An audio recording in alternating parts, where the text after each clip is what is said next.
이름으로 환영합니다. 우리 저녁 보시면서 잘 오셨습니다. 반갑습니다. 인사하겠습니다. 반갑습니다. 반갑습니다. 네, 오늘은 설 연휴를 맞아서 설 야간 예배로 온 가족이 함께 모여 감사의 예배를 드립니다. 이제 시간이 되었으므로 다 같이 묵상 기도로 오늘 주일 예배를 하나님께 올려드리겠습니다. 다 같이 묵상 기도하시겠습니다. 하늘이 하나님의 영광을 선포하고 궁창이 그의 손으로 하신 일을 나타내는도다. 나의 반석이시오 나의 구속자이신 여호와여, 내 입의 말과 마음의 묵상이 주님 앞에 연합되기를 원하나이다. 하나님을 영이시니 예배하는 자가 영과 진리로 예배할지니라. 아멘.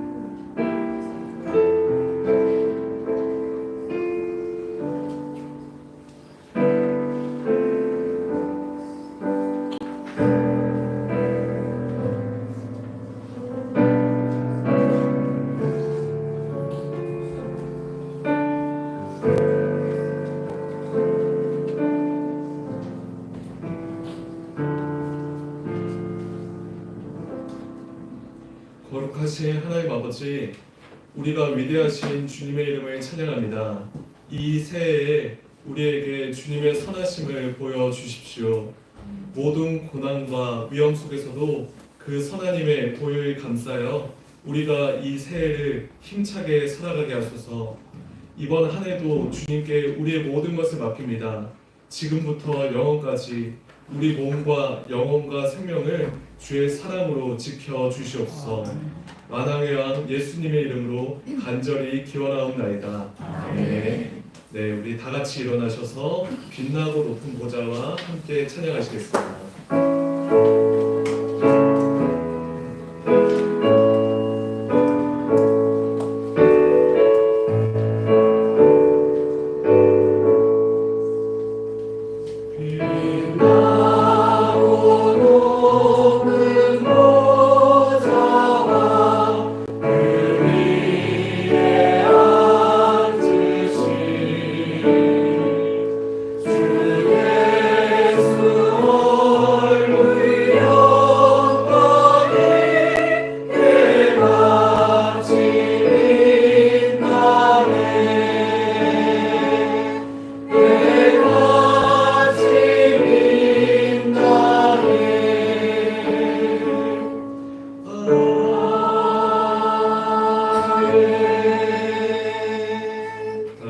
사도신경으로 우리의 신앙을 고백하겠습니다.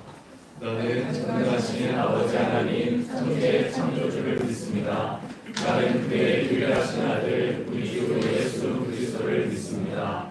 그는 성령으로 잉태되어 동정녀 마리아에게서 나시고 본요 빌라도에게 고난을 받아 십자가에 못 박혀 죽으시고 장사된 지 사흘 만에 죽은 자 가운데서 다시 살아나셨으며 하늘에 오시어 전능하신 아버지 하나님 은혜에 앉으시다가 거기로부터 살아있는 자와 죽은 자를 심판하러 오십니다. 나는 성령을 믿으며 거룩한 공교회와 성도의 교제와 죄를 용서받는 것과 몸의 부활과 영생을 믿습니다. 아멘. 다 같이 자리에 앉으셔서 찬양을 드리겠습니다. 우리 찬양을 드릴 때 오직 하나님의 영광 돌린다라는 그 생각 외에 다른 모든 일을 내려놓으시고 같이 찬양을 영광 예배로 들어가 보겠습니다. 우리 모두 예배하는 자예요. 온전히 영과 진리로 주를 예배하자. 주가 우리와 함께 영원히 함께 하시고 마르지 않는 샘물로 우리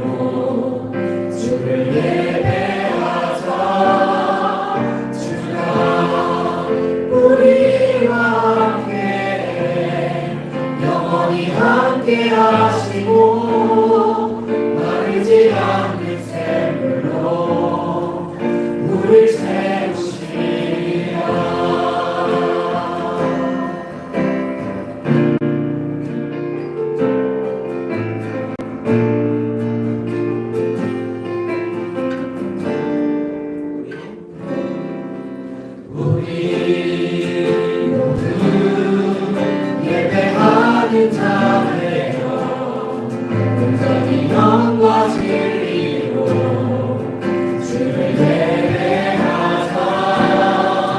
주가 우리와 함께 영원히 함께 하시고 마르지 않는 샘으로 우리 세우시는 모두 예배하는 자들여 온전히 영과 진리로 주를 예배하자. 주가 우리와 함께 영원히 함께 하시고 마르지 않는 샘으로 사랑과 우리 세우시는 모두 예배하는 자들여 온전히 영과 진리로 주를 예배하자. 주가 우리와 함께 영원히 함께 하시고 마르지 않는 샘으로 우리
일으키려 이 땅을 고치소서.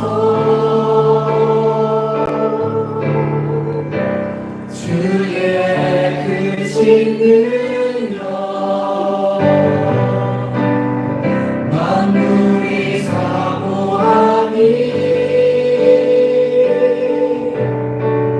성령의 기름 부으사 이 시간이 마소서. 주 영광 여기 임하사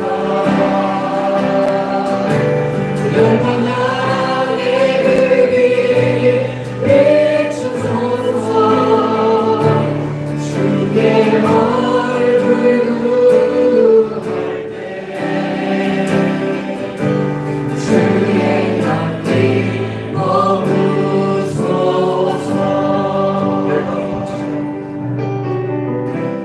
열방의 통치자 세상이 보리라. 진실한 주의 약속으로 교회는 승리하리. 우리 돌아보사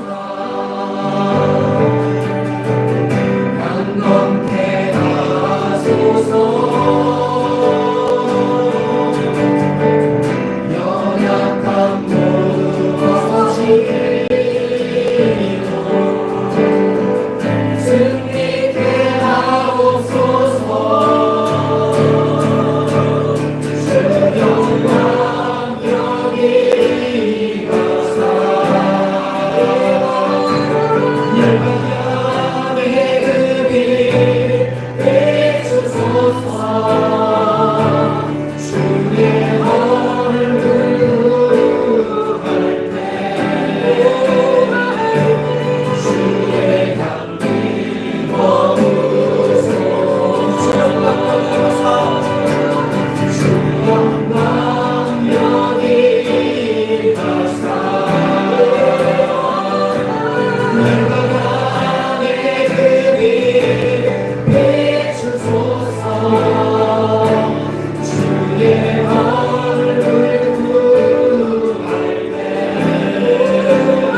우리 생명의 주관자가 되신 하나님 아버지, 죄인 되었던 우리를 구원하시고 하나님의 자녀 삼아주시고 이 시간 함께 예배할 수 있는 공동체를 허락해 주셔서 감사합니다. 일주일 동안 살면서 하나님의 자녀라는 거룩한 직분을 잊어버리고 우리의 경험과 생각을 믿고 살아갔던 많은 순간들, 주님이 허락하신 많은 것들에 감사하기보다 눈에 보이는 부족함을 바라보고 근심하고 불평했던 순간들을 이 시간 다시 돌아보며 하나님의 은혜를 구합니다. 하나님, 우리의 연약함을 불쌍히 여겨 주옵소서. 주님, 세상의 염려와 미래에 대한 두려움이 우리 마음을 사로잡아 무력감을 느끼는 순간을 종종 경험합니다. 이 세상을 살아가면서 밀물처럼 밀려오는 세상의 염려로 에워싸일 때 하나님과의 관계를 최고의 우선순위에 두고 나의 아버지가 되시는 주님께 한 걸음 더 나아가는 저희들 될 수 있도록 이끌어 주옵소서. 설 명절을 앞두고 가족과 친지가 모이는 이 시간에 서로를 더욱 사랑하고 섬기는 마음을 허락하시고 이럴 때일수록 연약한 자를 돌아보고 섬길 수 있는 주님의 마음을 갖도록 하옵소서. 하나님, 예수마을 교회를 더 굳건하게 지켜주시길 기원합니다. 새로 부임하신 양동현 목사님께 성령의 충만함, 말씀의 능력과 지혜를 허락하셔서 이 공동체를 향하신 하나님의 말씀을 올바르게 선포하시도록 이끌어 주옵소서. 또한 이 공동체가 하나님의 기뻐하신 일을 바르게 분별하며 기쁨으로 순종할 수 있도록 한 마음을 품고 연합할 수 있도록 이끌어 주옵소서. 예수마을 교회 어린이들과 청소년, 청년들이 예배의 처소를 더욱 사모하고 연합하기를 기뻐하며 눈을 열어 주의 말씀에서 놀라운 것을 보고 선악을 분별하는 지혜를 가질 수 있도록 이끌어 주옵소서. 몸과 마음의 고통 가운데 있는 성도들의 부르짖음에 응답하여 주시고 고통에서 구원하여 주시기를 기도합니다. 공의와 정의를 사랑하시는 하나님 아버지, 어지러운 이 나라를 긍휼히 여기시고 어그러지고 무질서한 것들이 신속하고 공정하게 질서를 찾고 바로 설 수 있도록 주님이 선하게 이끌어 주시기를 간절히 기도합니다. 이 시간 살아있는 하나님의 말씀을 듣고자 합니다. 주의 법을 신중에 품기를 사모하며 주의 뜻 행하기를 즐겨하는 우리의 심령이 되도록 이 시간 인도하옵소서. 이 모든 말씀 살아계신 예수님의 이름으로 기도하였습니다. 아멘.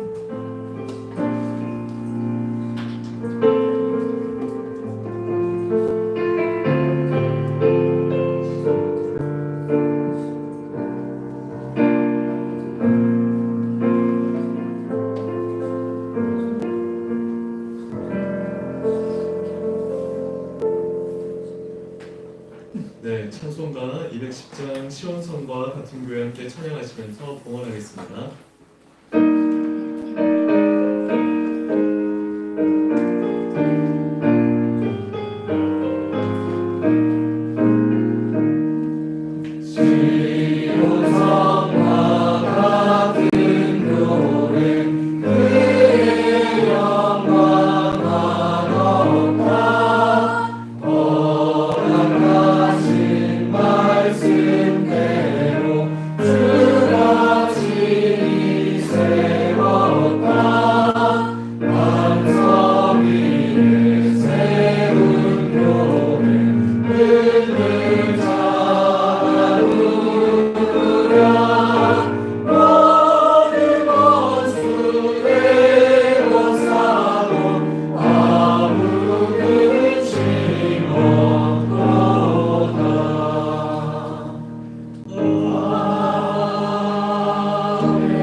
선하시며 그 인자하심이 영원함이로다. 아멘. 하나님 아버지 감사합니다. 주님께서 우리에게 베풀어 주신 모든 것에 감사하며 우리가 가진 물질의 일부를 다시 주님께 돌려드렸습니다.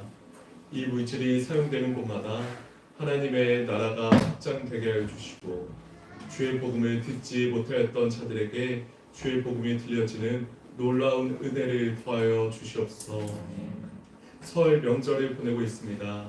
이 기간에 우리 모든 교회 성도들이 하나님이 주시는 평안과 기쁨을 누리게 하여 주시고 더욱더 하나님 안에서 화목하고 기쁨 가득한 믿음의 가정 세워 나가게 하여 주시옵소서. 감사합니다. 주님께서 우리와 함께 하심에 감사드리며 예수님 이름으로 기도드렸습니다. 아멘.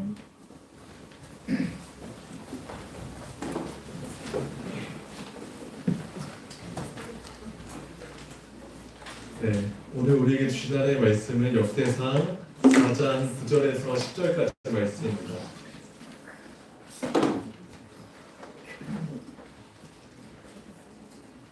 역대상 4장 9절에서 10절까지 말씀 우리 한 목소리로 합독하겠습니다. 야베스는 그의 형제보다 귀중한 자라. 그의 어머니가 이름하여 이르되 야베스라 하였으니 이는 내가 수고로이 낳았다 함이었더라. 야베스가 이스라엘 하나님께 아뢰어 이르되 주께서 내게 복을 주시려거든 나의 지역을 넓히시고 주의 손으로 나를 도우사 나로 환난을 벗어나 내게 근심이 없게 하옵소서 하였더니 하나님이 그가 구하는 것을 허락하셨더라. 아멘. 이 시간 양동 목사님께서 하나님이 그가 구하는 것을 이라는 제목으로 말씀 전해주시겠습니다.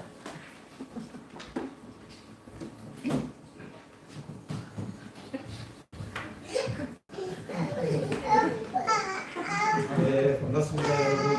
제가 오늘 교회 와서 크게 두 가지를 놀랐는데요.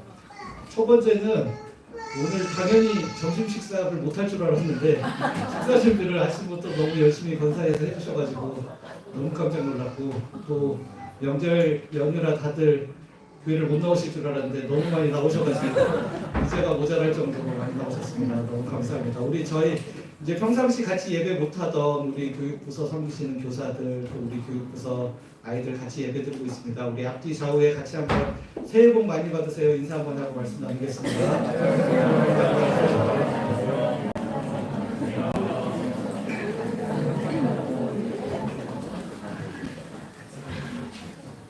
네, 제가 작년 말 높은 뜻 씨앗이되어 교회를 사임하던 때 한 집사님께서 이 여기 그림에 나오는 선물을 저에게 주셨습니다.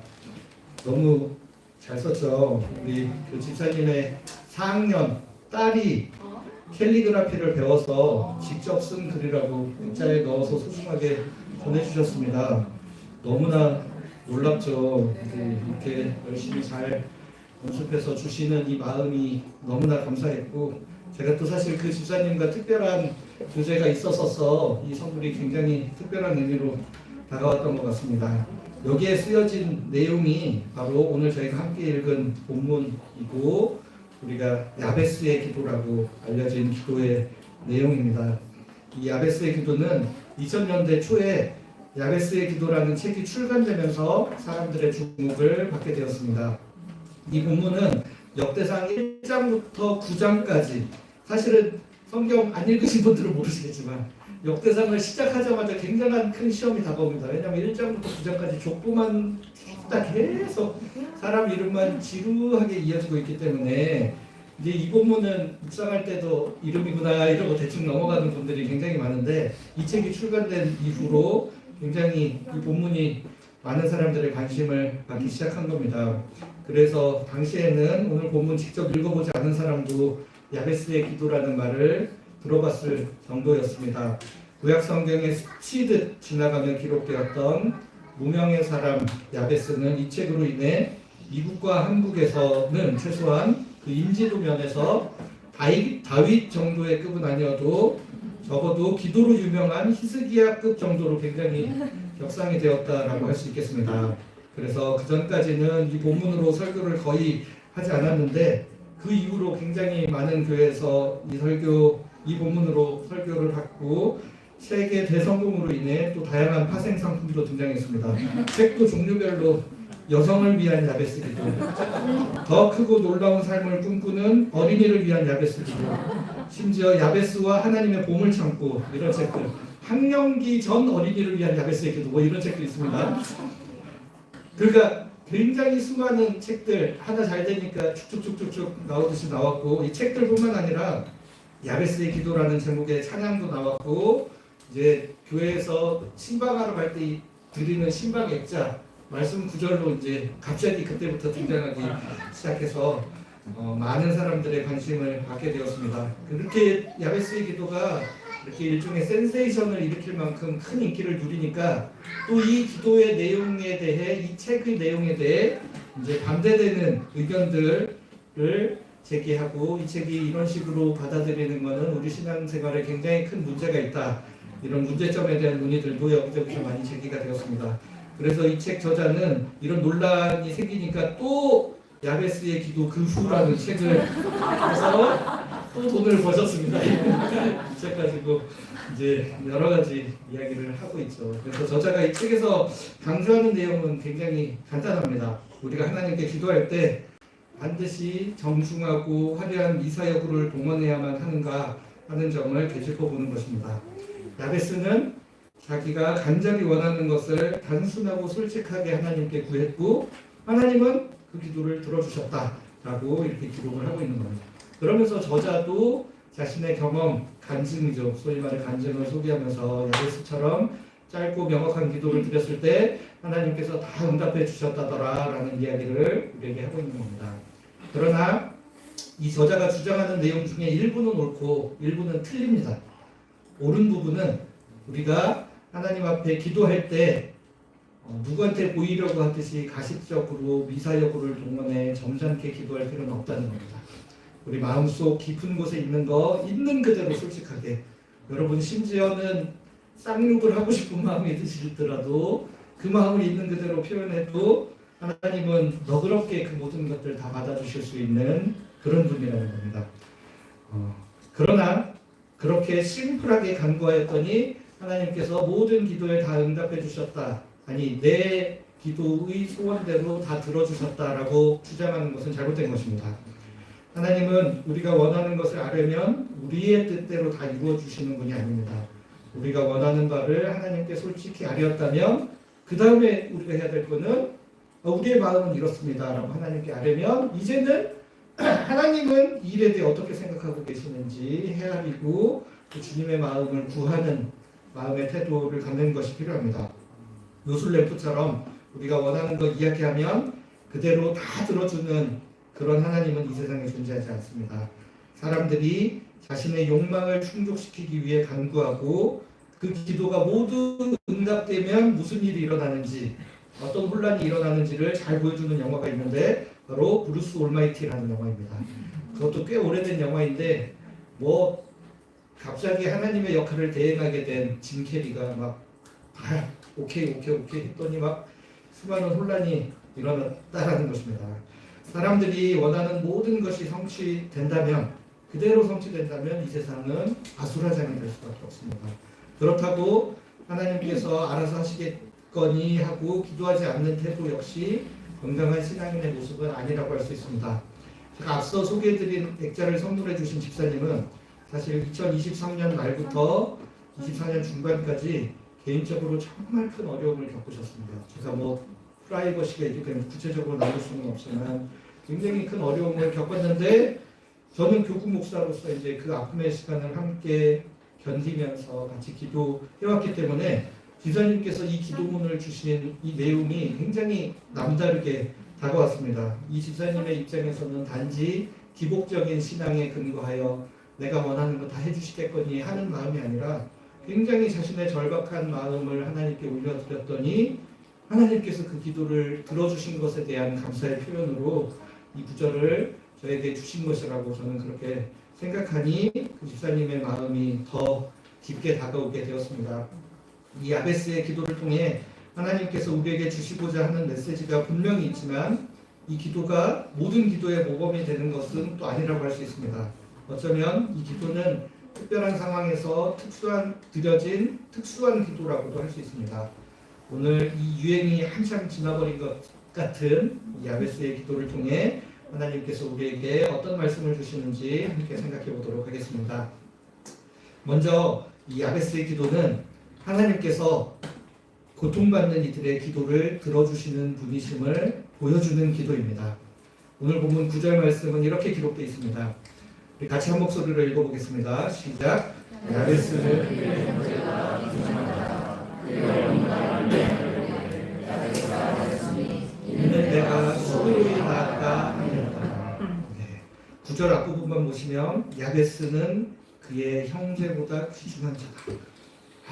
이게 하나님이 귀중한 자이기 때문에 기도를 이렇게 잘 들어주시나 하는 오해가 생길 수 있습니다. 그러나 이 평가는 사실 이 야베스의 인생 전체를 돌아본 뒤에 내려진 결과라고 할 수 있습니다. 맨 마지막에 종합적으로 그의 삶을 돌아보았더니 형제보다 귀중한 삶을 살았구나라고 평가를 내린 것입니다.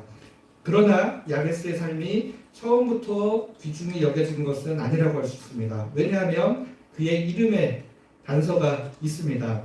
야베스의 어머니는 그를 굉장히 고생하고 수고하여 낳았기 때문에 그의 이름을 야베스라고 지었습니다.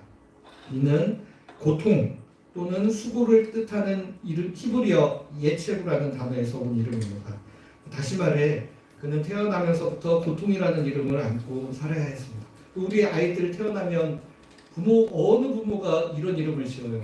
굉장히 잘됐고 좋아하는, 정말 우리 아이가 꼭 이렇게 자라기를 바라는 마음으로 이름을 짓지만 이런 이름을 지었다라는 것은 굉장히 특별한 이유가 있고 성경에서 그 이름을 기록해냈다는 것은 다 이유가 있어서라는 겁니다. 그러니까 성경에는 이 야베스처럼 부정적인 의미를 담은 이름들이 종종 등장하고 있습니다.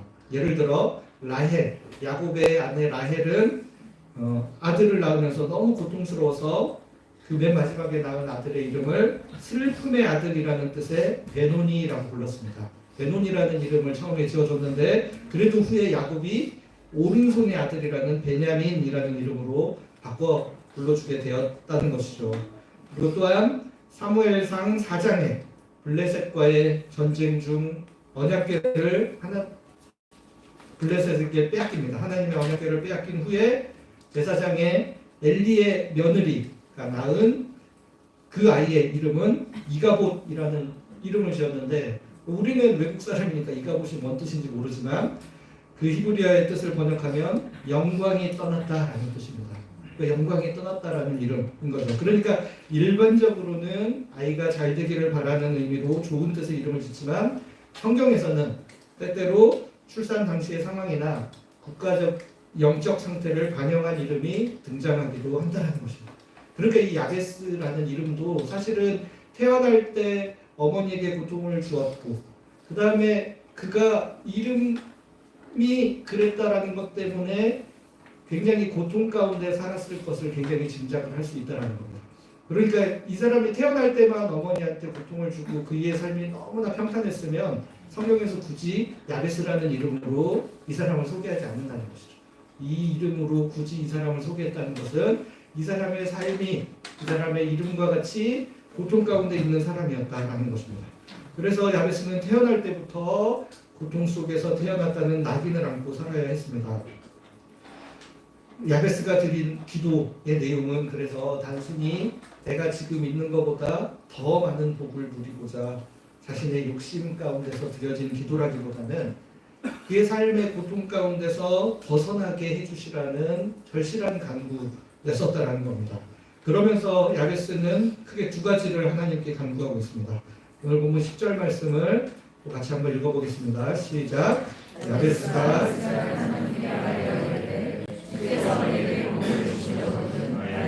지역을 넓히시고 주의 손으로 나를 도우사 나로 환난을 벗어나 내게 근심이 없게 하옵소서 하였더니 하나님이 내가 구하는 것을 허락하셨다. 여기서도 나타나듯이 첫 번째 간구는 나의 지역을 넓혀주십시오라는 기도였고 두 번째는 나로 환난을 벗어나 근심이 없게 해달라. 이런 기도를 드렸다는 것이 그 야베스의 이름 가운데 담겨진 것처럼 이 사람의 삶이 환난 가운데 고통 가운데 살아가던 삶이었다라는 것을 또다시 증명하고 있다는 것입니다. 그러니까 야베스가 만약 그냥 중산층 이상의 삶을 사는 평범한 사람이었다면 이 기도는 이왕이면 부동산 좀 늘려서 미래를 잘 대비하고 부를 축적할 수 있게 해주십시오라는 욕망의 기도, 내지는 지금은 별 환란이 없지만 앞으로 혹시라도 생길 환란이나 근심 벗어나게 해주십시오. 지금도 괜찮지만 앞으로도 더 평안하고 더 좋은 삶을 살게 해주십시오라고 하는 욕망의 기도처럼 이해될 수 있었겠지만, 그러나 야베스의 이름에 담긴 의미, 그리고 이 기도에 담긴 의미를 생각했을 때 굉장한 어려움 가운데서 현실적인 어려움들을 돌파해 나갈 수 있는 길들을 하나님께 간구하는 기도였다라고 우리가 이해할 수 있을 것이라는 것입니다. 이런 맥락에서 먼저 두 번째 간구 의미를 먼저 살펴보겠습니다. 환난을 벗어나 근심이 없게 해달라라는 요청입니다. 현재 그가 겪고 있는 고통과 이름에 새겨진 낙인, 이것으로부터 벗어날 수 있도록 주님 도와주십시오라고 기도하고 있는 것입니다. 스스로 잘못한 것이 없지만 자기는 고통을 불러오는 사람, 내 자신도 고통스러울 뿐만 아니라 태어날 때부터 어머니를 고통스럽게 했던 것처럼 나는 주변에 있는 사람들을 고통스럽게 하는 사람이 아닌가라는 부담을 가지고 살아야 했다는 것입니다. 그런데 그는 하나님께 자신이 겪는 이 실질적인 고통에서 벗어나게 해달라고 기도했고, 하나님은 그가 구하는 것을 허락하셨더라라고 성경이 기록하고 있습니다.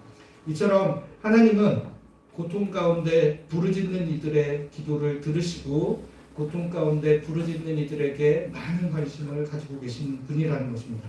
여러분들 기도를 들으신다고 하면 문제의 해결을 먼저 떠올리게 됩니다.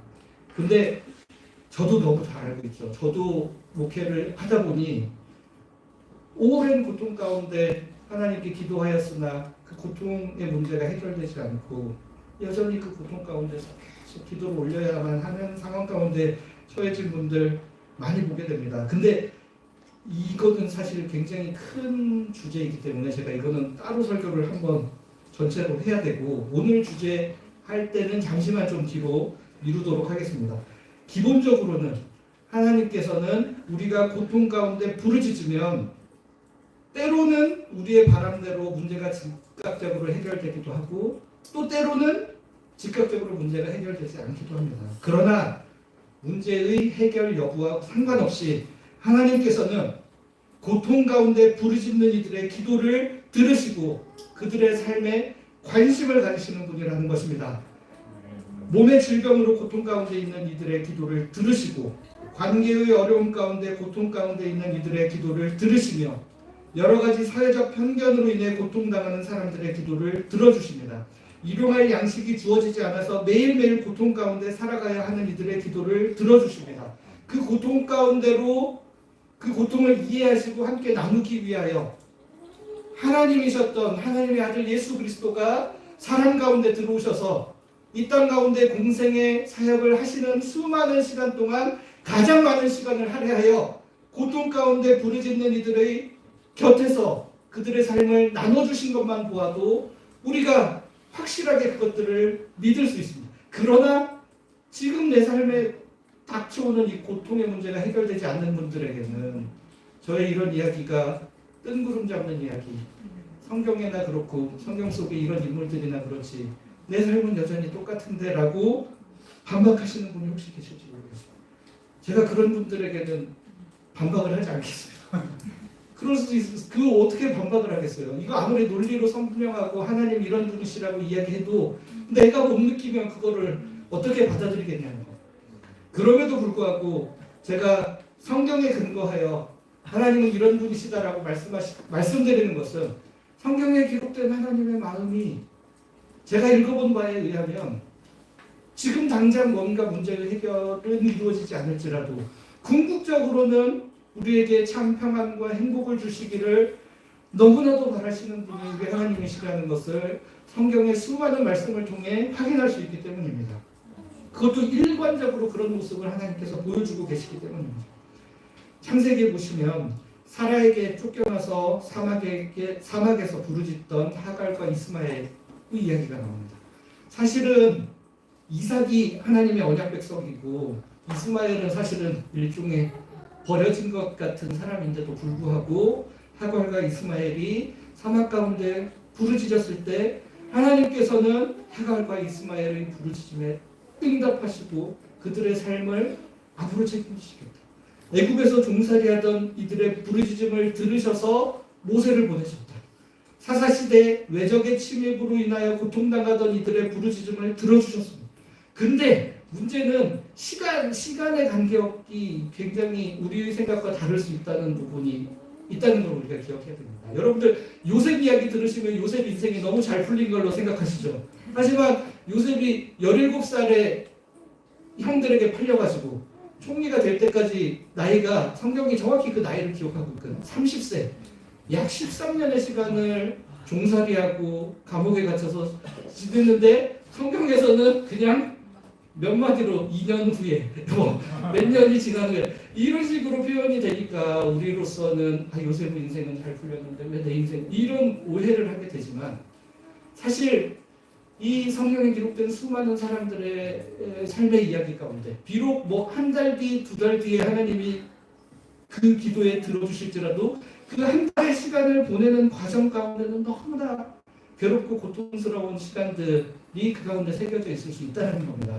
야베스도 보시면 나로 환난을 벗어나 내게 근심이 없게 하옵소서 하고 하나님이 그가 구하는 것을 허락하셨더라 했더니까 그냥 말한 짓이 들어준 것처럼 오해를 할 수 있겠지만 야베스가 이런 기도를 드릴 때까지 그 시간의 간격은 우리가 다 알지 못합니다. 이 사람이 이런 기도를 드릴 정도라면 그 시간이 얼마나 고통스럽고 힘든 시간이었겠느냐. 그럼에도 불구하고 하나님이 마침내는 그 기도를 들으시고 회복시켜 주시는 분이시다라는 거예요.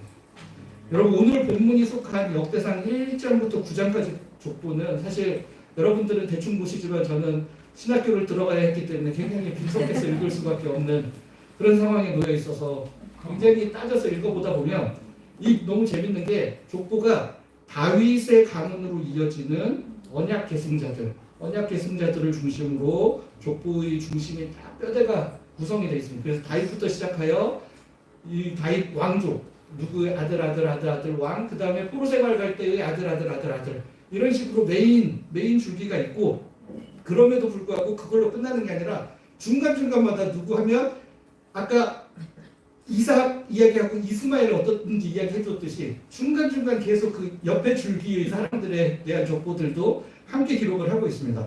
그래서 다윗이 속한 유다지파에서도 유다지파 중에서도 다윗의 언약 가문 그리고 그 외에 옆에 사이사이 반계라고 하죠. 반계의 족보를 소개하는 방식으로 틀이 짜여 있는데 오늘 본문 4장은 사실 다윗 왕족의 메인스트림에 있는 사람들의 이야기가 아닙니다. 그 옆에 유다지파 중에서 그 기타 등등으로 살았던 사람의 이야기.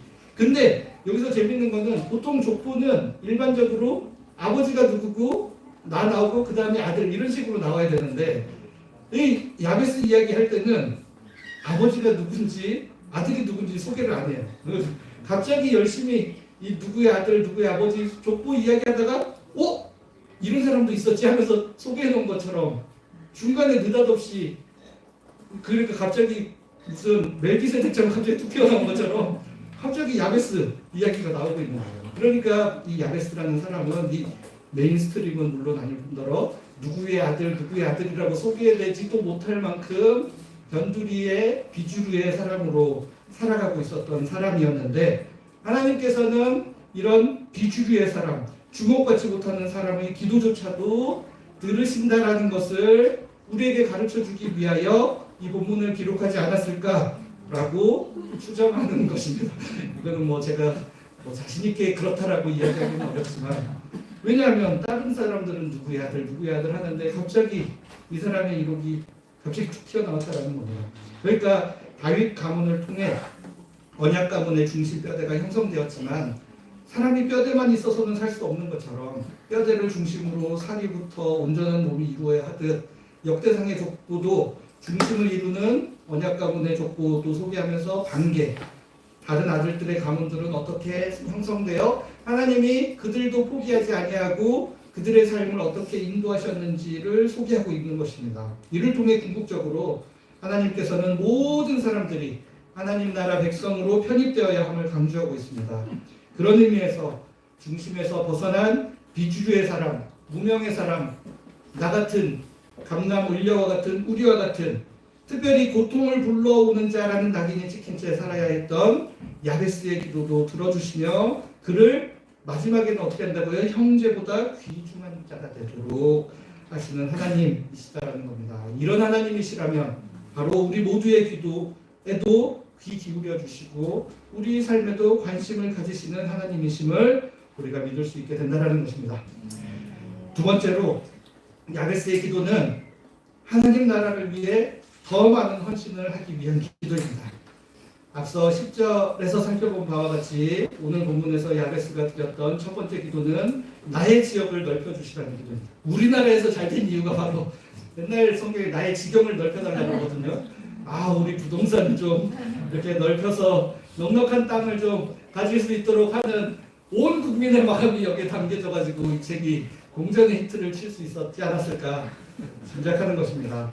그런데 여러분, 이 지역이라고 번역된 단어가 사실은 경계라는 단어의 뜻입니다. 경계. 그래서 이스라엘 백성들이 가나안 땅에 들어가면 이제 지파별로 가문별로 땅을 각각 분배받으면서 그 경계를 표시할 때 나오는 단어가 바로 이 단어입니다. 지역을 넓혀주십시오. 이 경계를 넓혀주십시오라고 하는 것이죠. 그러니까 엄밀히는 지역을 넓혀달라는 간구라기보다는 경계를 넓혀달라는 단어라고 이해할 수 있는 것입니다.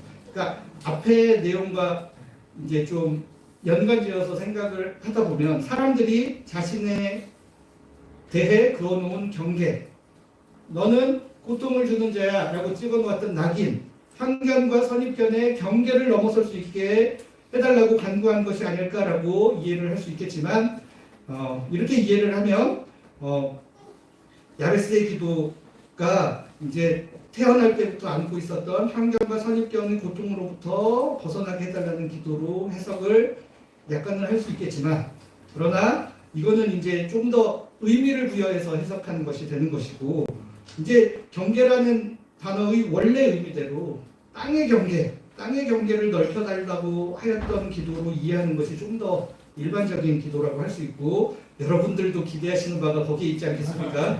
주님, 우리의 땅의 경계를 좀 넓혀주십시오라고 이해를 하고 있을 텐데 그 의미조차도 사실은 성경의 내용을 살펴보면 우리 부동산 증식과는 상관없는 내용일 가능성이 매우 높다는 이야기를 지금부터 드릴 겁니다. 낙심하지 말고 들으시기 바랍니다. 네.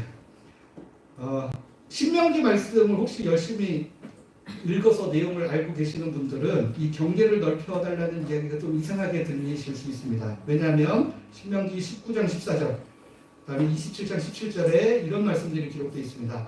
내 하나님 여호와께서 내게 주어 차지하게 하시는 땅, 곧 내 소유가 된 기업의 땅에서 조상이 정한 내 이웃의 경계표를 옮기지 말라. 그 다음에 신명기 27장 19절에도 그의 이웃의 경계표를 옮기는 자는 저주를 받을 것이라 할 것이요 모든 백성은 아멘할지니라.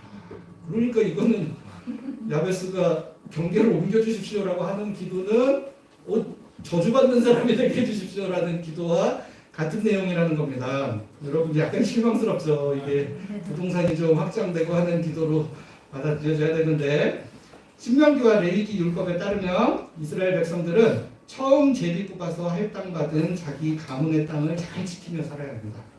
경계표를 넓혀서도 안 되지만 축소시켜서 옮기면 안 돼. 그냥 그대로 각 가문별로 배당받은 땅을 잘 유지하면서 살라고 거듭거듭 말씀하고 계십니다. 혹시 여러 가지 사정으로 인해 일시적으로 팔거나 하더라도 신년이 되면 원래의 경계표대로 땅 주인에게 돌려줘야 되기 때문에 이거를 절대 옮기지 말라고 이야기를 하는 것이죠. 그렇기 때문에 만약에 하나님이 야베스가 이 경계를 넓혀달라는 기도를 들어주시면 하나님은 스스로 자신의 명령을 어기는 분이 되시는 것과 같습니다. 그러니까 요즘과 같은 시대는 땅이 재산이라 땅 넓으면 하나님께서 물질의 복을 내려주셨습니다. 아멘. 이렇게 할 수 있겠지만 성경의 가르침을 그대로 지킨 그 율법대로라면 이 경계표를 옮기는 순간 이거는 율법을 어기는 일들이 되는 것입니다. 그런데도 불구하고 성경에서 합법적으로 경계를 확장하는 몇 가지 사례가 소개되고 있습니다. 첫 번째는 이 못 쓰는 땅이나 남들이 쳐다보지 않는 못 쓰는 땅, 맹지라 그러나요? 맹지. 가나안 민족이 사는 땅을 개척하는 것은 괜찮다라고 성경에서 허락을 해주는 것이죠. 여호수아 17장 14절부터 18절까지 말씀을 보시면 요셉 자손이라고 해서 이제 에브라임 지파, 므낫세 지파를 합쳐서 요셉 자손이라고 하는데 여호수아에게 이렇게 요구를 하고 있습니다. 17장 14절 말씀 한번 읽어볼까요? 시작.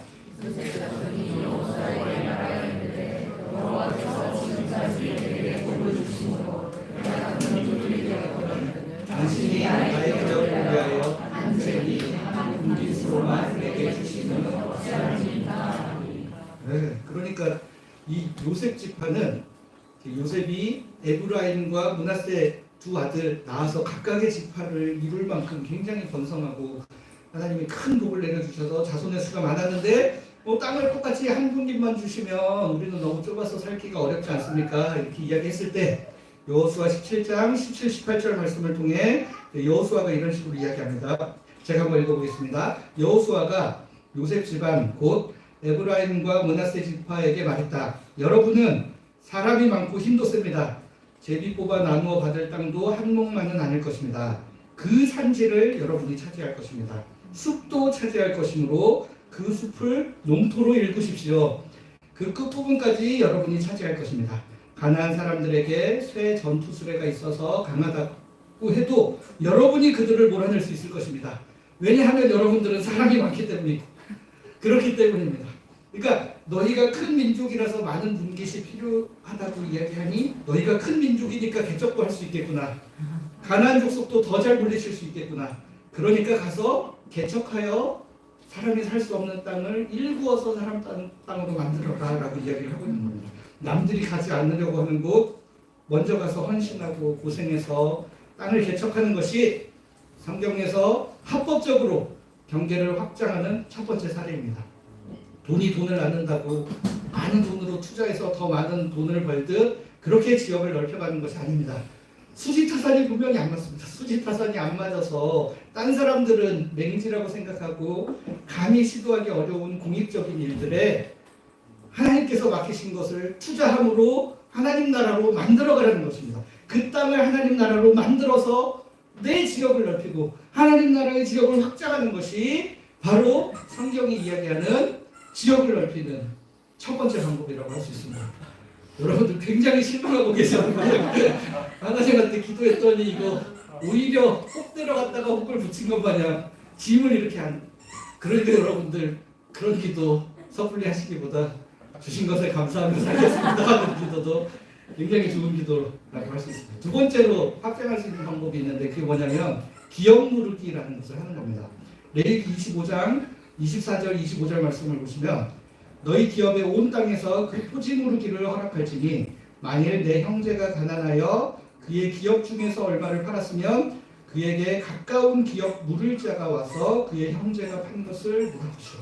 그러니까 형제가 가난해가지고 이제 어쩔 수 없이 빚을 지고 땅을 팔았으면 그 옆에 있는 형제가 와가지고 자기 돈으로 그거 갚아주고 다시 원상복귀 시켜줘라. 그렇게 하면서 이제 기업을 회복하는 것을 통하여 기업을 확장하는 거라는 것이죠. 그러니까 만약에 기업을 돌려받아야 할 형제에게 자손이 없어서 그냥 죽어버렸다. 그러면 바로 룻기에 나오는 것처럼 그 가까운 친족이 먼저 죽은 형제의 가족을 부양하는 책임을 같이 지면서 그 땅을 책임지는 그런 형태로 기업이 확장되는 거죠. 그러니까 처음에는 내가 가지던 땅, 형제가 가지던 땅이었는데 형제가 자녀 없이 죽었고 또 마침 형제가 이거를 다른 사람한테 잡힌 상태. 그럴 경우에는 내가 내 걸 가지고 형제 거를 원상 회복시키고 그렇게 해서 꿀만 파는 것이 아니라 거기 있는 형제의 가족들까지 다 생계를 책임지는 방식으로 내 기업이 이렇게 넓어질 수 있다라는 것을 이야기하고 있는 겁니다. 그래서 룻기에도 보면 엘리멜렉의 두 아들 말론과 기럯이 일찍 죽고 그의 가까운 친척인 보아스가 그들의 기업물을 자가 되어서 땅을 관리하게 된다라는 이야기가 기록이 되고 있죠. 보아스보다 사실은 더 가까운 친족이 있었으나 그는 룻과 나오미 떠안는 게 부담스러워서 자기는 하지 않겠다. 손해라고 생각했어.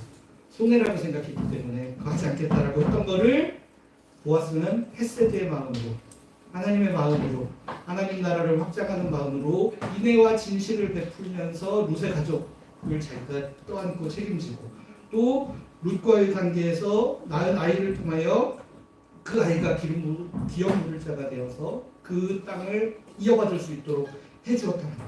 하나님이 이 보아스의 마음을 얼마나 귀하게 보셨는지, 아까 말하는 언약 가문의 메인스트림으로 보아스를 편입시키셔서 보아스를 통하여 다윗 왕이 태어날 수 있도록 하나님께서 은혜를 베풀어 주셨다는 것입니다.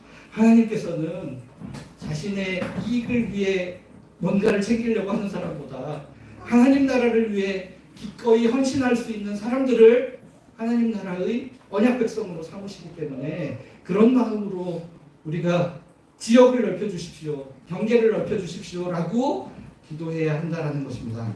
많이 가진 사람이 더 헌신하고 더 고생해서 더 힘들고 어려운 곳으로 하나님 나라의 사랑을 확장해 갈 때, 그럴 때 나의 지역이 넓어질 뿐만 아니라 하나님 나라의 지역이 계속해서 넓혀진다는 사실을 우리가 기억해야 합니다. 하나님께서 우리에게 이미 주신 태어날 때부터 가진 비상한 머리, 훌륭한 재능, 이거는 나와 우리 가족들만 잘 먹고 잘 살라고 주신 것이 절대 아니라는 것.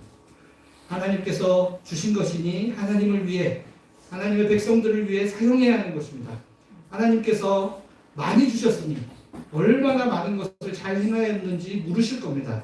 많이 맡겨주셨으니 나중에 많은 결과물을 보여달라고 분명히 말씀하실 것입니다. 열심히 부를 축적해서 하나님께 보여드릴 것이 아니라 열심히 사랑의 열매를 맺어가며 하나님 앞에 하나님께서 주신 사랑의 지경을 제가 이렇게 넓혀 살았습니다라고 고백할 수 있는 우리 모두가 되기를 간절히 바랍니다. 이제 말씀을 맺겠습니다. 여러분, 긴 명절 연휴를 맞이하여 사랑하는 가족들을 만나는 날입니다. 가족들끼리 만나서 좋은 덕담도 나누시고 그동안 우리 삶에 베풀어 주신 하나님의 은혜를 나누는 기쁨도 누리시면 좋겠습니다. 우리가 함께 만나서 서로 기도할 때 먼저는 오늘 우리가 함께 나눈 야베스의 기도처럼 혹시라도 어려움 가운데 있는 우리의 가족, 친족들 있으면 그 우리 가족들의 아픔을 하나님께서 좀 덜어주시라고 함께 마음을 나누고 함께 기도하는 여러분들 되시면 좋겠습니다. 하나님께서 우리 가족의 어려움을 두고 함께 기도하는 우리 모두의 기도 들으시고 관심 가져주시리라 믿습니다. 그리고 오랜만에 자녀들, 조카들 만나서 덕담하실 때 그냥 공부 잘하고 부자 되라고 덕담하시는 것이 아니라 하나님 나라를 위해 기꺼이 자신의 것을 내놓을 줄 알고 헌신할 줄 알고 하나님 나라와 세상에 더욱 이로운 사람이 될 수 있도록 진심으로 빌어주는 우리 모두가 되기를 간절히 바랍니다. 이런 기쁨으로 가득 찬 명절이 되어 우리 모두에게 행복한 시간들 되기를 바랍니다. 같이 기도하겠습니다. 하나님, 귀한 명절을 맞이하여 사랑하는 가족들을 오랜만에 만나고 또 시간을 내어 함께 시간을 보내는 모든 예수마을의 성도들을 축하해 주시옵소서. 오가는 여정을 안전하게 지켜주시어 오가는 여정 자체도 기쁨의 시간이 되게 하여 주시옵소서. 또한 사랑하는 가족들과 만나 서로의 아픔을 함께 주님께 아뢰고 참된 하나님 나라의 백성으로서의 삶을 살아가도록 복을 빌어주는 귀한 만남이 될 수 있도록 주님께서 우리의 만남 가운데 함께하여 주시옵소서. 저희의 모든 간구를 들으시고 가장 좋은 것으로 응답하여 주시는 예수 그리스도의 이름으로 기도드립니다. 아멘. 승의 찬양 같이 하겠습니다. 모두 자리에서 일어나시겠습니다. 함께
그리스도의 은혜와 하나님의 사랑과 성령의 교통하심이 우리의 고통을 아시고 우리 기도를 들어주시는 주님 앞에 우리의 간절한 기도를 올려드리며 하나님 나라를 위한 귀한 헌신의 삶을 살기를 다짐하는 모든 예수마을의 성도들과 그 가정 위에 지금부터 영원토록 함께 하시기를 간절히 축원하옵나이다. 아멘.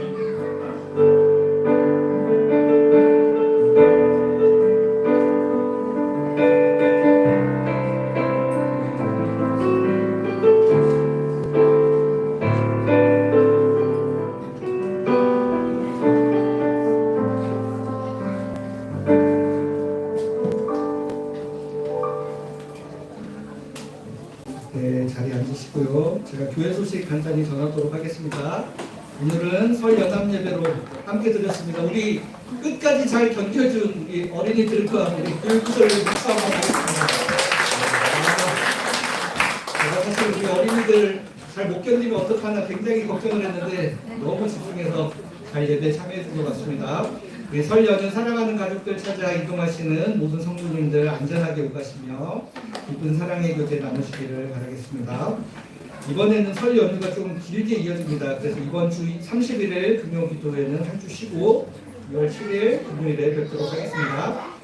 그럼 저희 동아시아 기독 청년대회 광고 지난주에 안내해 드렸고요. 주보의 내용 잘 참조해 주시고 우리 2월에는 우리 청소년마당 수련회가 있습니다. 2월 8일부터 10일까지 청소년마당 겨울수련회가 가평과 춘천 일대에서 진행이 됩니다.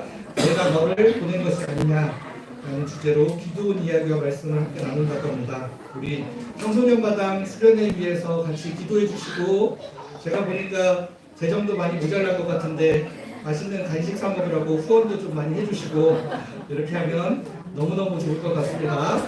네, 오늘 명절이라 따로 식사가 준비 안 될 줄 알았는데 식사를 준비해 주신 우리 권사에 너무 감사드리고 제가 식사 기도하겠습니다. 하나님 감사합니다. 오늘 또 명절을 맞이하여 저희가 또 온 교회 함께 온 가족이 모여서 함께 귀한 즐거운 식탁을 대합니다. 이 식탁을 준비하기 위해 애쓰고 수고한 권사회 주님께서 기억하여 주셔서 크신 은혜로 함께하여 주시고 저희가 함께 식사를 나누고 교제하는 이 시간이 하나님 나라의 잔치를 경험하는 기쁨의 시간이 될 수 있도록 저희 가운데 함께하여 주시옵소서. 또한 지금도 일용할 양식을 위해 하나님께 부르짖는 우리 이웃들이 있음을 언제나 기억하며 저희가 이 귀한 식탁 감사함으로 대하고 또 우리의 이웃들에게도 일용할 양식이 속히 주어질 수 있도록 함께 마음으로 기도하고 섬기는 저희들 되게 하여 주시옵소서. 감사드리며 예수 그리스도의 이름으로 기도드립니다. 아멘.